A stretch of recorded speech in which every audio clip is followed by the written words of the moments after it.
Government एक major GST overall propose कर रही है जिसमें जीएसटी 18 और 28% को हटाकर सिर्फ 5 और 12% एंड लग्जरी और सिंग गुड्स पे 40%। तो अगर ये जीएसटी रेट कट्स दिवाली तक इंप्लीमेंट हो जाते तो कौन से सेक्टर्स को बेनिफिट हो सकते हैं? पहला सेक्टर है ऑटो सेक्टर, जिसमें मारुति सुजुकी इंडिया की लार्जेस्ट 4-व्हीलर मैन्युफैक्चरर है विद 40% शेयर होल्डिंग। कार्स पे भी 28% का जीएसटी लगता है और अगर ये 18% पर ड्रॉप हो जाता है तो सेल्स बढ़ जाएगी, अफोर्डेबिलिटी कंज्यूमर्स के लिए बढ़ जाएगी, एट द एंड इकोनॉमी को भी बेनिफिट मिलेगा। नेक्स्ट कंपनी इंडिया की लार्जेस्ट 2-व्हीलर ऑटो मैन्युफैक्चरर है जो 95% के सेल्स डोमेस्टिक क्लॉक करती है। नाम है हीरो मोटोकॉर्प। बड़े एनालिस्ट मॉर्गन स्टैनली का भी ये मानना है कि excise duty, GST rate cut and 6th पे कलेक्शन की वजह से 2008 में भी ऑटोमोबाइल डिमांड बढ़ी थी और अगर इस बार भी जीएसटी रेट कट्स हुए then automobile boost can be a big thing and जिससे हीरो मोटो एंड आइशर मोटर्स को बिग बेनिफिट हो सकता है। And the third important sector could be cement sector like JK cement, north and central India का टॉप लीडिंग प्लेयर। अगर GST 28% से 18% गिर गए तो price of the commodity will also go down by 7 to 8%, which will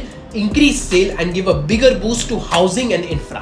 10 साल का profit growth 20%, sales growth 15% and return on equity 13%। तो आपको अपॉर्चुनिटी कौन से सेक्टर में दिखती है? Comment below and don't forget to follow this page and share this reel with all your friends.